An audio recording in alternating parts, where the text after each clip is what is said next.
히브리서 9장 23절부터 28절까지 낭독하겠습니다. 그러므로 하늘에 있는 것들의 모형은 이런 것들로서 정결케 할 필요가 있었으나 하늘에 있는 그것들은 이런 것들보다 더 좋은 제물로 할지니라.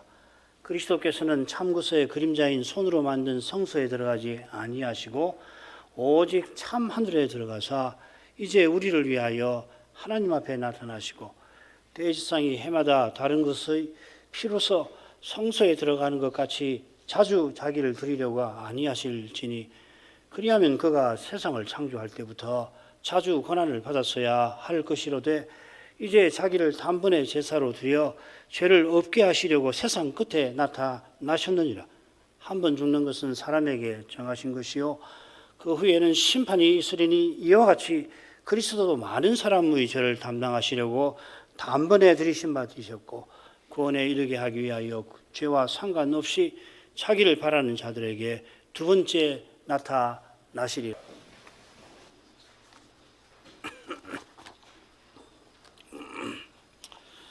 신약의 선지자는 그는 새 언약의 중보시라 9장 15절에서 이렇게 말을 꺼내면서 서신의 핵심 교훈을 이제 마무리하려 합니다. 핵심 교훈은 7장 1절부터 10장 18절까지인데요. 이 교훈은 서신받는 교회의 문제를 틀림없이 해결할 만한 해답인 것입니다.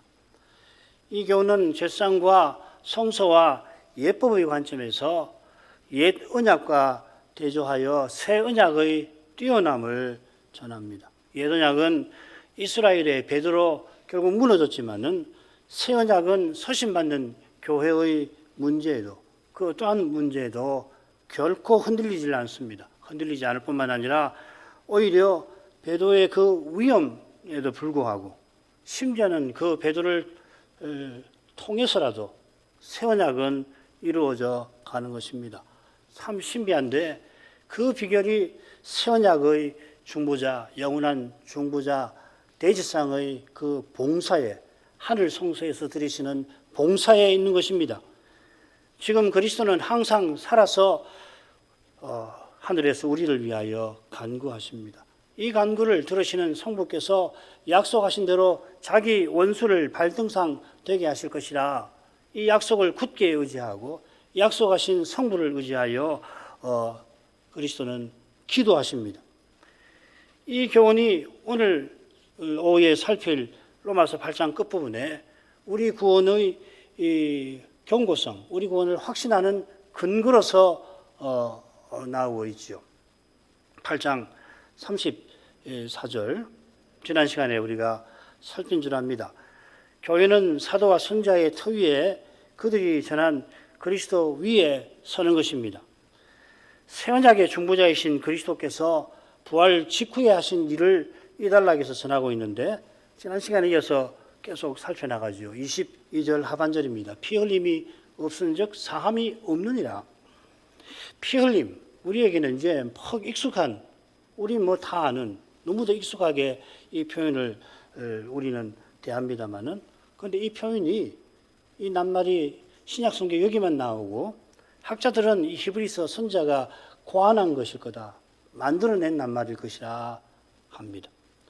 피라든지 흘림이라든지 성경은 물론이요 그리스 문헌에, 세속 문헌에 자주 나오는 낱말인데 이 피 흘림이라고 하는 이 낱말, 이 명사인데요, 이건 그렇지 않습니다. 성경 여기만 나옵니다. 그리스 문헌에도 나오질 않습니다. 아울러서 이 피 흘림으로 받는 이 사함이라고 하는 명사가 구약 성경에 여러 번 나옵니다. 한 50번 나오는데 되게 어디 쓰이냐면은 죄를 용서한다는 표현보다는 안식년이나 희년에 빚을 탕감한다든지 종을 해방한다든지 면제한다는 뜻으로 사용됩니다. 사실 신약 성막 제사의 피, 짐승의 피 자체가 사람의 죄를 속하는 건 아니지요. 그런 부분 없는 것이에요. 희생 제사는, 짐승으로 드리는 제사는 죄를 생각하게 하는 것입니다. 어떻게 사람의 죄를 조금이라도 제대로 깨달은 사람은 내가 짐승을 들여가지고 그 죄를 사함받겠다. 그런 생각을 어떻게 해요? 신약 시대만 아니라 구약도 마찬가지인 거예요. 죄 용서, 곧 의롭다 하심은 구약 시대에도 메시아, 오실 메시아죠. 오실 메시아를 믿는 믿음으로 받는 것입니다. 여호와께서 아브라함의 믿음을 의로 여기셨다 하셨습니다. 다윗이 불법을 사심 받은 자가 복이 있다 고백을 한 것은 그가 나단 선자의 책망을 받고 회개한 까닭이지요. 물론 속죄제를 드려서 그 범한 죄에 대하여 그를 위하여 속죄한즉 그가 사함을 받으리라. 레위기에 이런 말씀이 있지만은 오해하시면 안 됩니다. 이 말씀은 무슨 말이냐면 육체의 예법, 곧 육체를 정결케 한다 하는 뜻이고, 그 말은 성막 제사에 나아갈 수 있게 한다는 뜻이에요. 그래서 구약을 읽을 때 이 짐승을 들여서 죄를 사하여 주시는 모양이다. 그렇게 바로 받으시는데 히브리 선자 분명히 하죠. 그건 육체의 예법이다. 육체를 정결케 하는 것이다.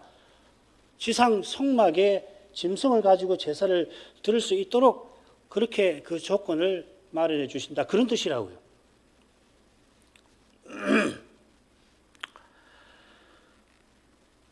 이 희생제사는 십자가 제사의 그림자입니다. 이스라엘이 이런 제사를 여호와께 드리지 않아서 망한 게 아니라 우상에게도 제사를 드려서 망한 거죠. 히스기야 때에는 이런 제사를 얼마나 많이 드렸는지 모릅니다만은, 그런데 여호와께서는 가정하다. 갖고 오지 말아라. 이제는 그런 제사 가지고 오지 말아라. 내게 가정한 것이다 하셨습니다. 금방 읽은 말씀과 가장 가까운 말씀이 우리 주님의 입에서 이렇게 나옵니다. 이것은 죄의 사함을 얻게 하려고 똑같은 말입니다. 많은 사람을 위하여 흘리는 바 나의 피니라. 언약의 피니라. 주님께서 말씀하신 피는 십자가에서 흘리신 피입니다마는 흥미롭게도 네 복음서 중에서 요한만이 십자가에 흘린 피에 관해서 직접 기록을 하고 있습니다. 로마 군병이 주님께서 이례적으로 일찍 돌아가신 것을 보고서 이상하다. 정말 이 예수가 죽었나 확인하려고 창을 허리에 찔렀더니 피와 물이 나왔다고 그랬죠. 가시 멸류관을 쓰셨으니 이마에 피가 철철철 흐르셨을 거고, 군병들이 그 모든 채찍질을 했으니까 온몸이 피범벅이 되었을 겁니다만은 성경은 침묵합니다. 오직 이 창으로 허리를 찔렀을 때 피가 나왔다. 그것만 나와요. 그러니까 주님께서 피 흘리신다는 것은 십자가에서 돌아가셨다 하는 것이고, 주님께서 흘리신 피는 우리의 죄값을 담당하려고 돌아가신 것이고, 우리가 받아야 할 형벌과 저주와 진노를 받으신 것을 가리키는 것입니다. 오직 메시아의 죽으심을 통해서만 죄의 사함을 받습니다. 이것이 복음이에요. 이걸 다 안다고 생각하시면 안 돼요. 내가 날마다 죄를 어떻게 대하는가를 보면은 내가 아직 멀었구나. 내가 한참 멀었구나 하는 걸 금방 알게 되죠. 자, 그 다음으로 가십시다. 23, 24절. 그러므로 하늘에 있는 것들의 모형은 이런 것들로서 정결케 할 필요가 있었으나 하늘에 있는 그것들은 이것들보다 더 좋은 예물로 할지니라. 뭘 한다는 말인지 우리 이 초등학생들, 혹시 중학생들, 고등학생들 뭘 한다는 건지 한번 생각하고 들으세요. 여러분 읽을 때 뭐 한단 말이지? 그리스도께서는 참것의 그림자인 손으로 만든 성소에 들어가지 아니하시고 오직 참 하늘에 들어가서 이제 우리를 위하여 하나님 앞에 나타나시고, 그러므로라고 하는 말은 피 흘림 없이는 사함이 없다 하는 원칙을 가리키는 겁니다. 이 원칙 위에서 새 언약은 어떻게 수립이 되는가를 설명을 하고 있습니다. 이 부분은 16절부터 22절 상반절에서 옛 언약이 어떻게 수립되었는가 설명한 부분과 짝을 이룹니다. 그 내용이 23절 상반절에 요약이 되어 있죠. 하늘에 있는 것들의 모양은 이런 것들로서 정결케 할 필요가 있다. 반드시 정결케 해야 한다 이렇게 되어 있습니다. 23절은 그러므로 하고서 이 원문은 어떻게 되어 있냐면요. 정결케 할 필요가 있다 하는 표현이 먼저 나와요. 우리 중고등학생들 영어를 배우니까 it is necessary to 이렇게 되는 겁니다. it is necessary to 이렇게 되는 거예요. 이 표현에 이어서 두 가지 이 구가 이어 나와요. 둘 다 반드시 이런 일을 해야 한다 하는 이 표현에 걸리는 겁니다. 헬라 말로는 아난케라는 말인데, 그러니까 하늘에 있는 것들의 모형은 이런 것들로서 정결케 해야 하고, 그러나 하늘에 있는 그것들은 이런 것보다 더 좋은 제물로 정결케 할 필요가 있다는 거예요. 이렇게 되어 있는 겁니다. 그러니까 할지니라 번역을 잘한 거예요. 앞에 정결케 할 필요가 있다 했으니까 정결케라는 말을 빼버리고 할지니라 이렇게 한 거죠. 필요가 있다 이렇게 했는데 반드시 해야 한다는 말입니다. 이거는 뭐 밑에 읽어보시면 됩니다. 뭐 중요하지 않으니까 넘어가지요. 자, 우선 하늘에 있는 것들의 모형은 지상 성소를 가리키죠. 지상 성막은 짐승의 피로 반드시 정결케 해야 합니다. 9장 21절의 그 내용이죠. 이게 우리가 수요일날 지금 배우고 있는 대속죄일 규례의 핵심 내용이기도 합니다. 이날 아론이 지성소까지 들어가서 피를 처리하고 성소와 단에서도 합니다. 매년 7월 10일에 지상 성막을 속죄제의 피로 정결케 안 하면 어떻게 되느냐? 이스라엘은 성막 제사 못 드리는 겁니다. 그만큼 중요한 규례입니다. 다시 말씀드리지만은 수송아지나 순염소의 피가 이스라엘의 불의와 폐악과 모든 죄 자체를 사지를 못해요. 그러면은 자주 드릴 필요가 없잖아요. 한 번 사했으면 왜 또 드리고 하느냐? 그게 이제 25절 밑에 나오는 거죠. 자주 드리실 필요가 없다. 드리시지 않는다. 구약은 자주 드려야 됩니다. 매일, 매년.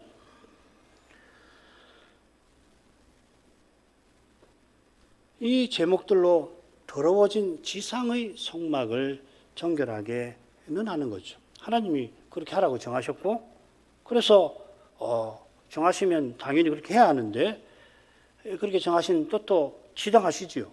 그 뜻은 뭐 다시금 말씀드립니다만 인생의 죄를 사하러 메시아를 보내신다는 겁니다. 수도 없이 들으실 텐데 구약은 수도 없이 매 율법이 그걸 가리키는 거예요. 모든 율법이 이걸 가리키는 겁니다. 왜 그렇게 모든 율법이 가르치나? 그리스도가 그렇게 중요한 거예요. 그리스도 없이는 아무것도 아닌 겁니다. 그리스도 없이는 아무것도 아니에요. 그걸 율법을 통해서 이 교육하시는 거거든요. 이 하루 동안 언약 백성은 자기를 괴롭게 하면서 금식하면서 자기 죄를 돌아보고 오신 메시아를 간절히 바라보라, 이런 규례가 대속죄일 규례인 겁니다. 자, 그 뜻을 여호와께서 신이 이루셨죠. 심지어 자기가 여호와의 종이 되셔가지고 이루셨습니다. 그 내용이 23절 후반절입니다. 하늘에 있는 그것들은 이런 것들보다 더 좋은 예물로 할지니라. 하늘에 있는 그것들은 지상 성소가 모형으로서 가리키는 실체 곧 하늘 성소입니다. 이건 뭐 우리가 지난 8장에서도 공부를 하고 그랬었죠. 9장 처음 부분에서도 공부했습니다. 이 성소를 가리켜서 손으로 짓지 아니한, 이 창조에 속하지 아니한 더 크고 온전한 장막이라. 히브리서 9장 11절, 8장 2절에도 성소와 참 장막이라는 표현이 나오죠. 혹은 9장 23절에서는 참 하늘이라고도 이야기를 합니다. 어떻게 표현되었든지 지상 성소의 실체로서 하늘 성소를 가리킵니다. 계시록이 도움이 돼요. 계시록을 보면 하늘 성소가에 대한 장면이 여러 나오는데 이 지상 성막에 쓰이는 용어들이 이 하늘 성소에 쓰이고 있는 거죠. 그죠? 참조하시면 됩니다. 그리고 이런 것들은 짐승의 피인데 이런 것들보다 더 좋은 제물은 그 희생이 가리키는 그리스도이십니다. 온전한 제물이신 그리스도. 그러니까 더 좋은 제물이라고 하는 건 그리스도의 피인 것이죠. 그래서 히브리서 9장 12절에는 자기 피로써 성소에 들어가셨다 이렇게 되어 있죠. 지상 성소는 짐승의 제물로 피로 정결케 해야지만 하늘 성소는 그런 피로 어림없습니다. 그보다 더 좋은, 비할 수 없이 좋은 피로만 가능합니다. 대속죄일에 이 짐승의 피로서 지성소, 성소, 번제단, 그리고 그 길들 말이에요.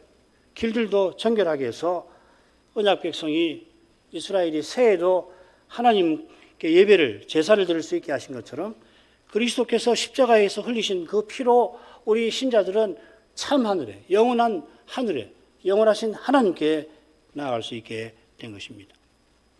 바울은 이것을 같은 교훈을 믿음으로 의롭다 하심을 받았다 그렇게 가르치는 반면에 히브리서는 제사장과 성소와 예법의 관점에서 교훈하는 겁니다.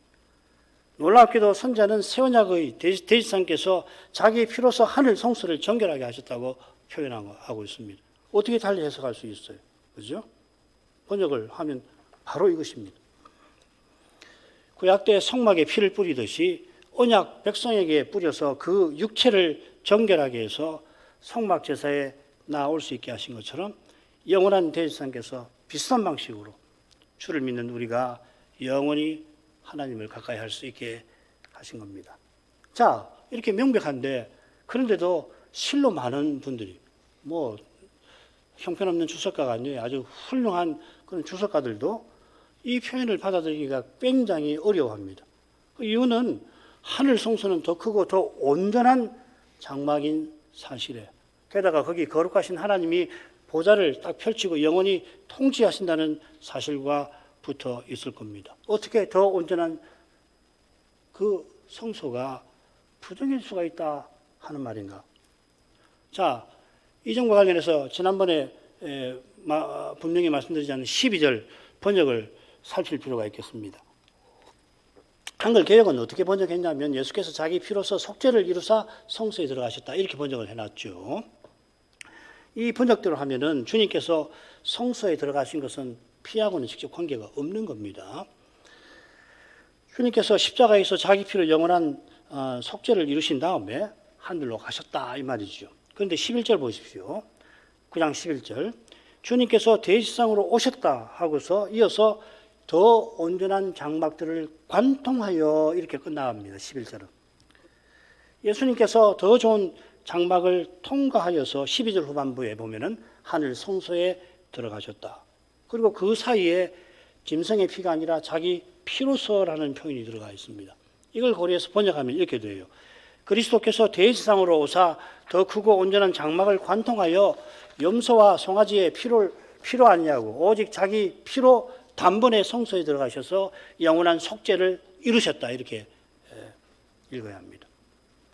그래서 영역본을 보시면은 이 번역 제가 개인적으로 드린 이 번역과 한글 개역으로 양문되어 있을 겁니다. 여러분 갖고 있는 영어 성경 보면은 어떤 것은 한글 개역대로 번역을 하고 어떤 것은 제가 말씀드린 번역대로 되어 있을 것입니다. 그러나 23절을 보면은 방금 제시한 번역이 더 나은 것 같습니다. 이 번역을 택하더라도 여전히 부정해진 하늘 성소는 여전히 많은 분들에게 낯설게 여겨질 거라고 믿습니다. 처음에 이런 이야기를 하면은 목사님들도 무슨 말이에요? 그렇게 한다고요. 자, 욥기를 보십시다. 욥기는 실로 충격적인 장면이지요. 하늘 오전에 사탄이 이 천사들과 함께 요 앞에 서 있습니다. 지상 성막을 보십시오. 심지어 정결한 백성이라도 함부로 접근 못합니다.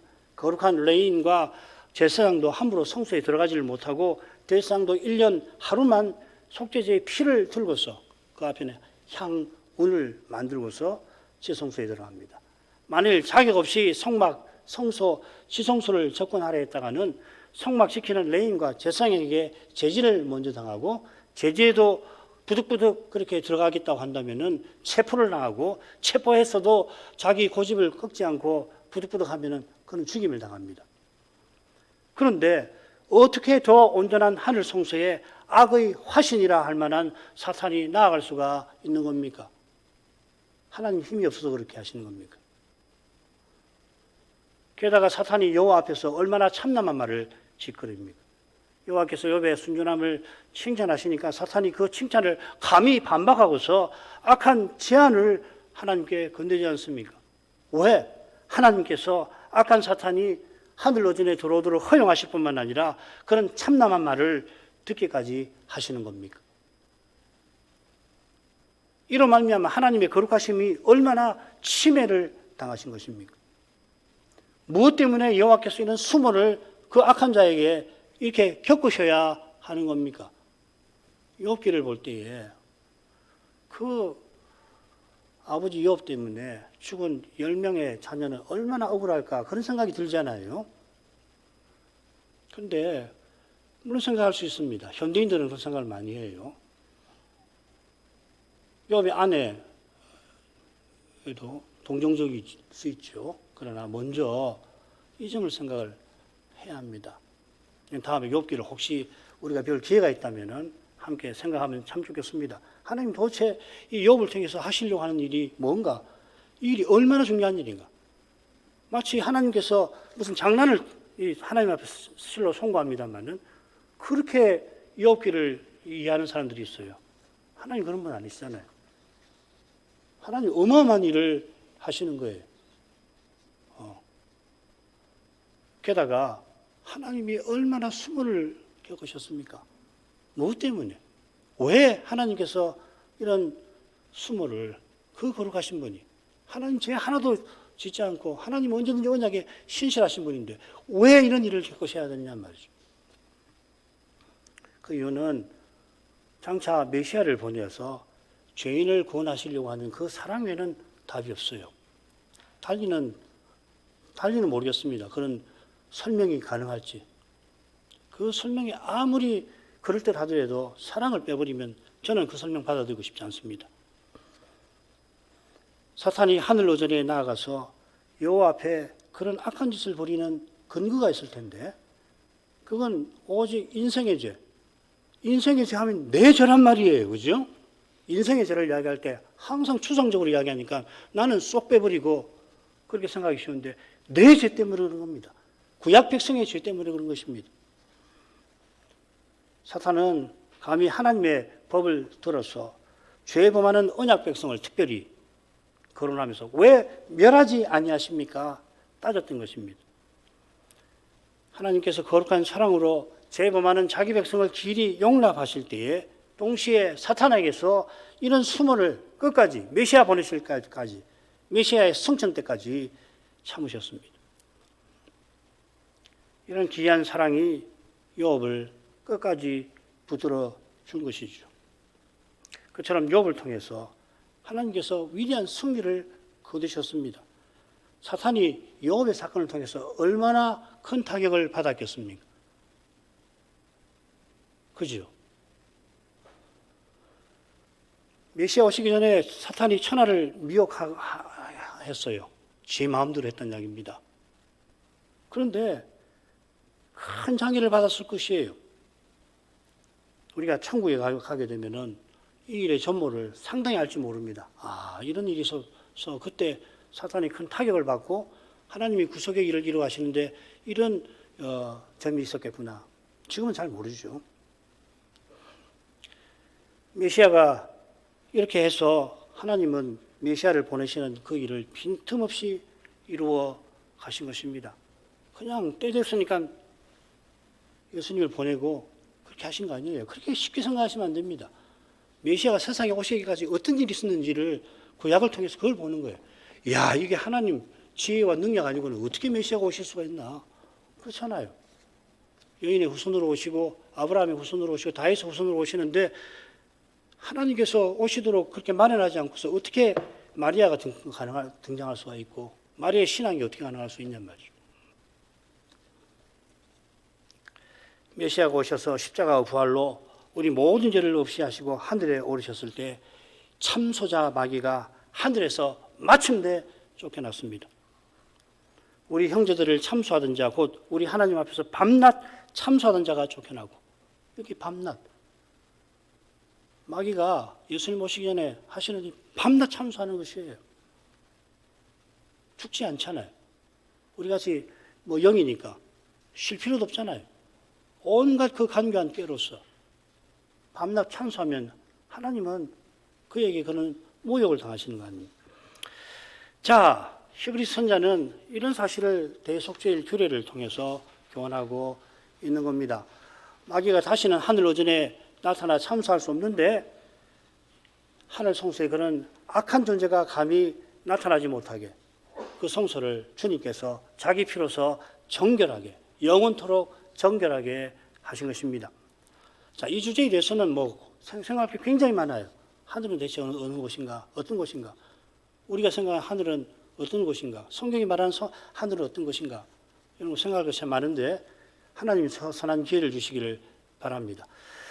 자, 이것은 예수 믿는 우리가 지금 하늘 성소에 이르게 하신 것과 붙어 있습니다. 예수 믿는 이는 의롭다 하심을 받는데, 이 의롭다 하심이 뭐냐면 거룩하신 하나님 앞에 담대히 서게 하는 자격입니다. 장차도 그렇고 지금도 그래요. 오늘도 그렇습니다.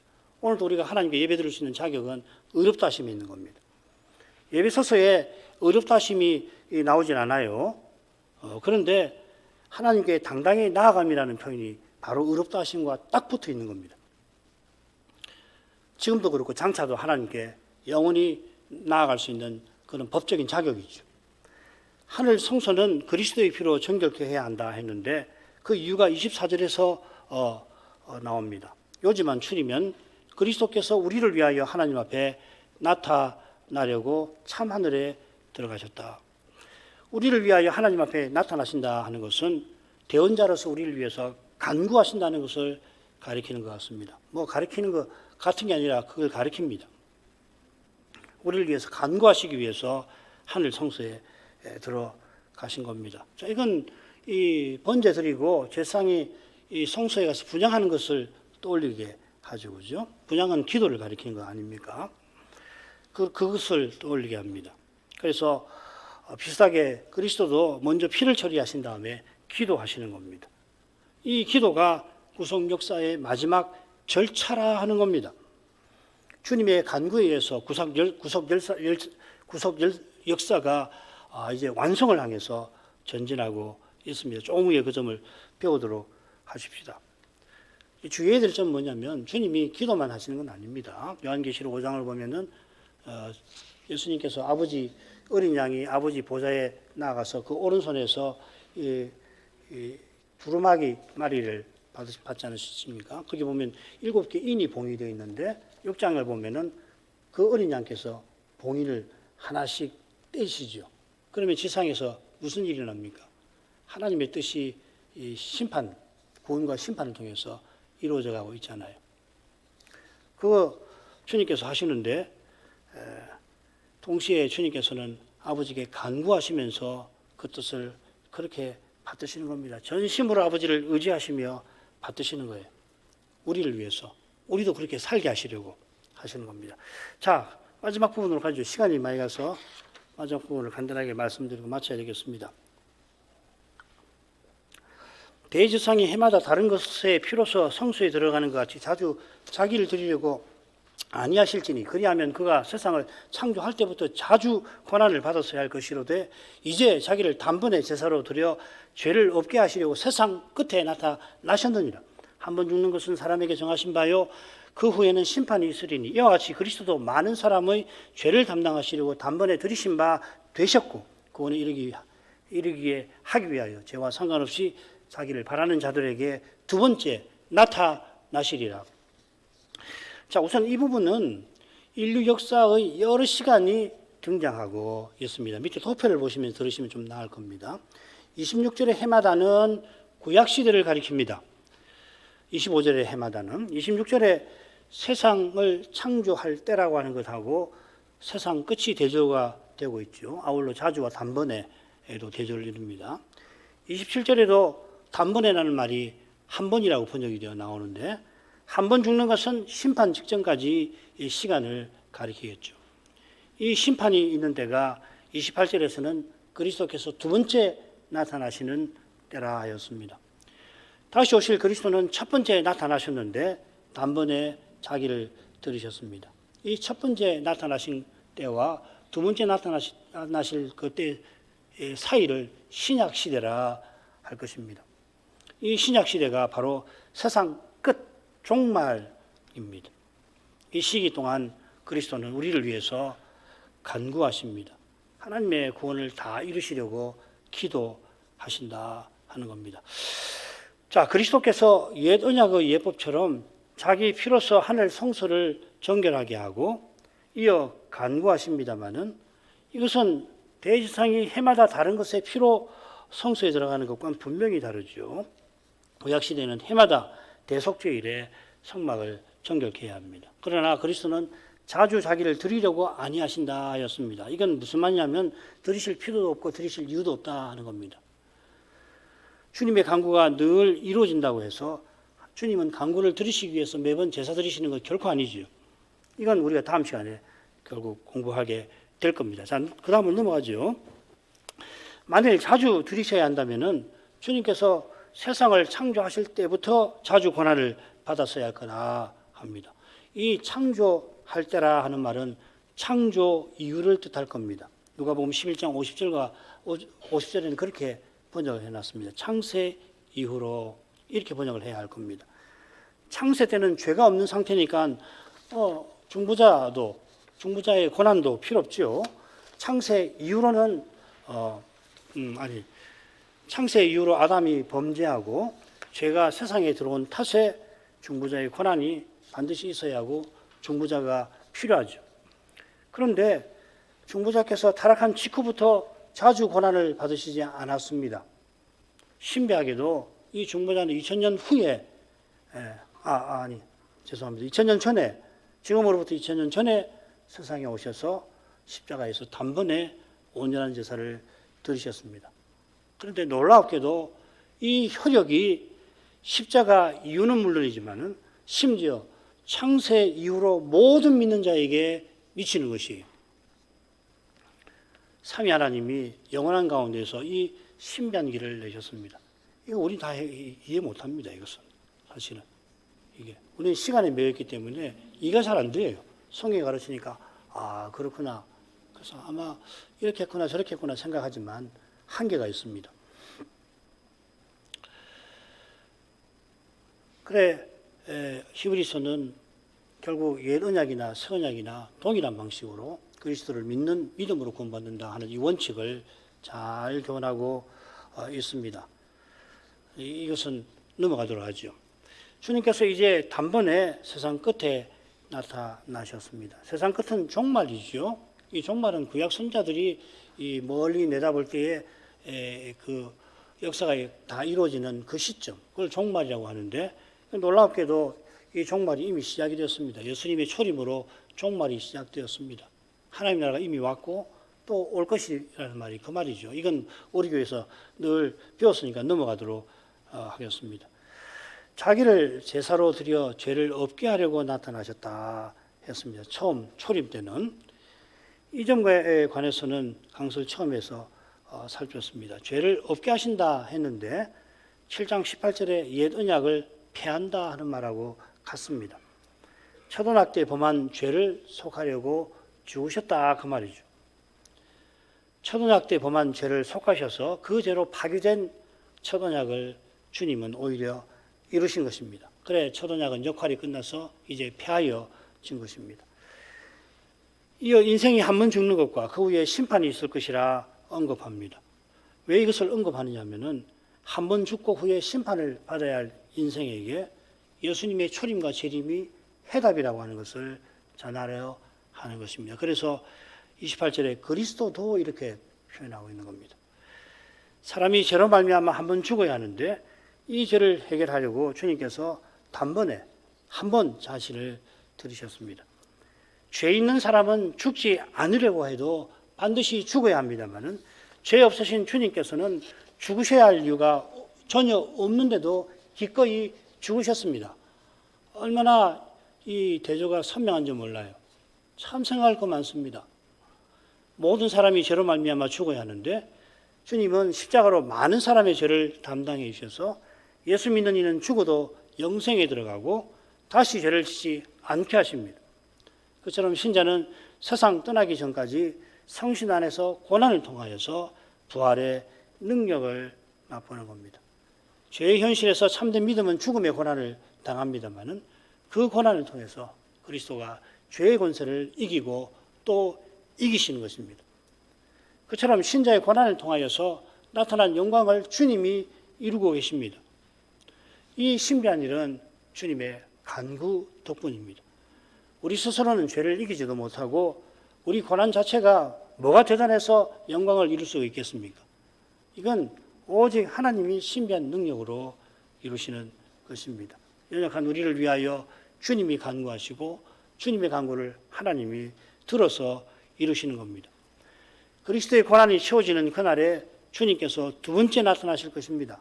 나타나시는 목적을 구원이라 하였습니다. 히브리서 본론이 이 주제로 시작되죠. 우리를 가리켜서 구원 얻을 후사라 하였습니다. 우리가 자녀로서 구원을 상속받는다 이 말이죠. 이 구원은 지금 맛보는 구원과 붙어 있지만은 장차 완성되는 구원일 것입니다. 그래서 그리스도께서 우리 구원의 주가 되셨다 하는 겁니다. 우리가 나아갈 구원에 먼저 주님이 나가시고 그 구원에 우리를 이끄시는데 그 구원은 하나님의 영광이 충만한 세계인 것이죠. 삼위의 영광에 다가가는 겁니다. 삼위께 다가가는 건데 삼위의 영광이 비치는 그 길을 향하여서 우리가 매 순간 다가가는 것이 영원한 구원인 것입니다. 주님은 죄와 상관없이 나타나실 것입니다. 이 표현이 대제사장께서 우리와 하나 되셨지만 죄는 없으시다 하는 뜻으로도 새겨지는데 여기서는 첫 번째 나타나셔서 죄를 속하려고 죽으신 것처럼 나타나시는 것은 아니다 하는 뜻으로 죄와 상관없이 라고 표현한 겁니다. 26절에 자기를 제사로 드려 죄를 없게 하시려고 다시 오시는 것 아닙니다. 심판하러 오십니다. 그러니까 지금 말씀을 듣고 회개하는 것이 유일한 기회예요. 심판대 앞에 가서 그때 자기 잘못을 깨닫지도 못하겠지만은 그때 무슨 용서해 주십시오. 그런 기회가 없는 겁니다. 지금 살아있을 때 지금이 유일한 기회예요. 성경은 말씀이 들릴 때가 기회라고 합니다. 내가 100세를 사는 시대에 살았으니까 100세까지 믿으면 되겠지. 어림없습니다. 오직 오늘이라고 하는 그때에 오늘 말씀이 들리는 그때가 기회인 거예요.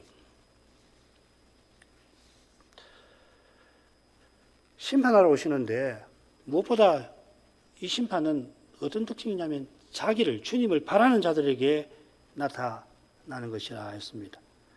로마서에서는 우리 몸의 구속을 기다린다.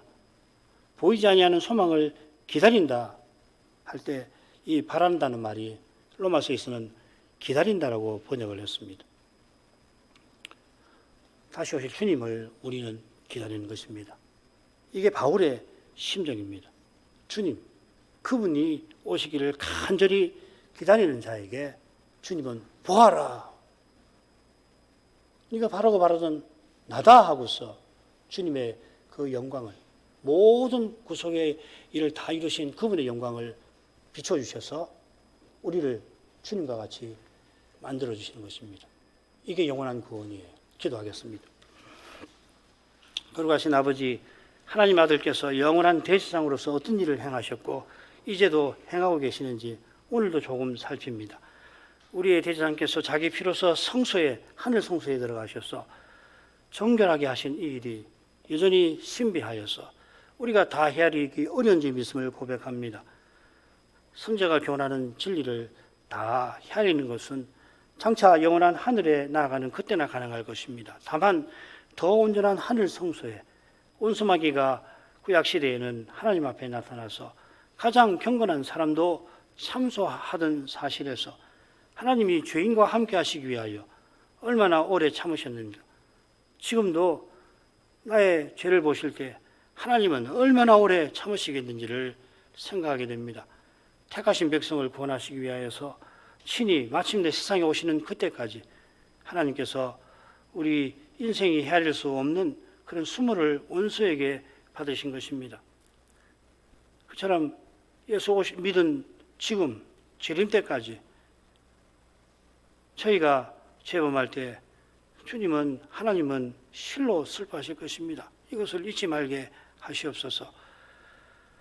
그 사랑을 십자가에서 드러내시고 아들을 아끼지 아니하는 사랑인 것을 나타내셨습니다. 이 복음을 평생 깨달아가기를 원합니다.